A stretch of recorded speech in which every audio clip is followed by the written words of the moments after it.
اللہ کی لاٹھی بے آواز ہے، وہ جب چاہے انصاف لے سکتا ہے۔ کسی زمانے میں ایک قصاب تھا، وہ رات کے وقت جانور ذبح کیا کرتا تھا اور دن میں اپنی دکان پر گوشت لا کر بیچا کرتا تھا۔ جب یہ قصاب جانور ذبح کرتا تو خون کپڑوں پر لگ جاتا، تو یہ قصاب گھر آ کر خون آلودہ کپڑے بدلتا۔ ایک رات یہ قصاب جانور ذبح کر کے آ ہی رہا تھا کہ راستے میں سے ایک شخص شور مچاتا ہوا آیا، اس قصاب کو پکڑ لیا۔ جب پکڑ لیا تو اس قصاب نے دیکھا کہ اس پکڑنے والے شخص کے جسم سے خون بہ رہا ہے۔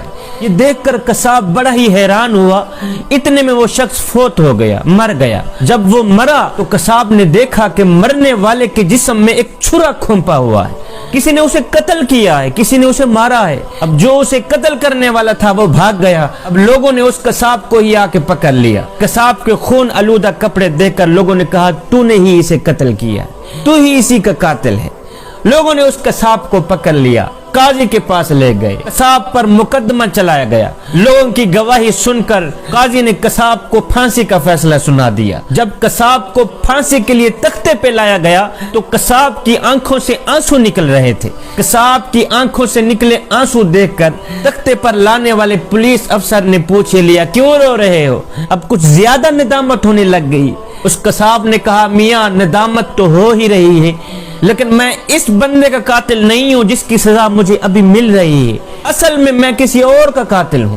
میاں میں اس بندے کا قاتل نہیں ہوں جس کی سزا مجھے مل رہی ہے، جس کی سزا میں مجھے پھانسی دی جا رہی ہے، اصل میں کسی اور کا قاتل ہوں۔ پولیس والے نے کہا وہ کیسے؟ قصاب نے کہا میاں سن، میں بہت عرصہ پہلے کشتی چلایا کرتا تھا، ایک بہت بڑا دریا تھا، دریا کے اس کنارے کے لوگوں کو دوسرے کنارے تک پہنچاتا تھا۔ ایک دن ایک لڑکی میری کشتی پہ سوار ہوئی، جب میں نے اس لڑکی کو دیکھا تو وہ چاند کا ٹکڑا ہی تھی، بڑی ہی حسین و جمیل حسن کی ملکہ تھی، اللہ تعالیٰ نے بڑے ہی حسن سے نواز رکھا تھا۔ میرا دل اس لڑکی پر فدا ہو گیا، میں نے اس لڑکی کو اشارے میں بات کی اور اس لڑکی نے مجھ سے اشارے میں بات کی، تو میں نے اپنی خواہش کا اظہار کیا کہ میں تم سے اپنی خواہش پورا کرانا چاہتا ہوں۔ اس نے کہا نہیں، اس سے بہتر ہے کہ ہم نکاح ہی کر لیں۔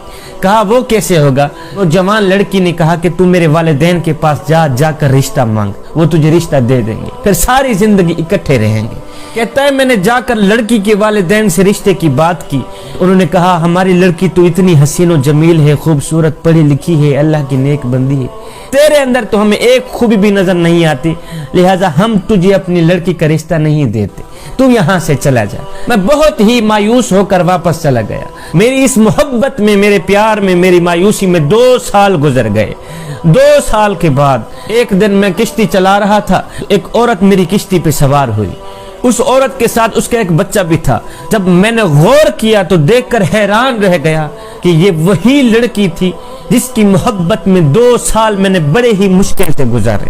یہ وہی عورت ہے جس کے عشق میں، جس کے پیار میں نے 2 سال بڑے ہی مشکل سے گزارے۔ اب میں نے کیا کیا؟ میں نے اس سے باتیں کرنا شروع کر دی۔ اب اس لڑکی نے کہا نہیں، میں تجھ سے باتیں نہیں کر سکتی، اس لیے کہ میں کسی کی امانت ہوں، میری شادی ہو گئی، یہ میرا خاوند ہے، دیکھو یہ میرا بیٹا ہے، میں کسی کی امانت ہوں، میں تیرے ساتھ بات ہرگز نہیں کر سکتی۔ میں نے اسے بہت باتوں پہ مائل کیا، لیکن وہ بت بن کر بیٹھی ہی رہی، کوئی جواب نہ دیا۔ ادھر میرے دل میں گناہ کا خیال آیا کہ آج وقت ہے میں کچھ نہ کچھ کر ہی لوں، آج وقت مل گیا ہے کہ میں اپنی خواہش پوری کر ہی لوں۔ 2 سالوں کی محبت میں نے دل میں سما رکھی ہے، 2 سالوں کا پیار میں نے دل میں سما رکھا ہے، آج وقت مل گیا ہے کہ میں کچھ نہ کچھ کر ہی لوں اس کا۔ اب میں نے اس لڑکی کو کہا کہ میرے قریب آؤ، میری خواہش پوری کرو۔ وہ لڑکی کانپ اٹھی، کہا خدا کا نام لو، اللہ سے ڈرو، اس کے عذاب سے ڈرو، میں کسی کی امانت ہوں۔ قصاب کہتا ہے میرے اوپر درندگی کا بھوت سوار تھا، میں نے اس کے معصوم بچے کو چھین لیا۔ میں نے کہا اب میری خواہش پوری کرا دو تو ٹھیک ہے، نہیں تو تیرے بچے کو مار دوں گا۔ کہتی نہیں، ہرگز نہیں، میں اللہ کے حکم کو نہیں توڑ سکتی۔ تو میں نے اس کے بچے کو دریا میں ہی ڈال دیا، مار دیا، اس کو ختم کر دیا، پانی میں ہی پھینک دیا۔ میں نے کہا تیرا بچہ تو اب مر گیا، اب تیرے پاس وقت ہے۔ وہ چیختی رہی، چلاتی رہی، میرے آگے منتیں کرتی رہی، میرے آگے وسیلے دیتی رہی، میرے آگے فریادیں کرتی رہی، لیکن مجھے پھر بھی رحم نہ آیا اور میرا دل پھر بھی نرم نہ ہوا۔ میں نے کیا کیا، زبردستی سے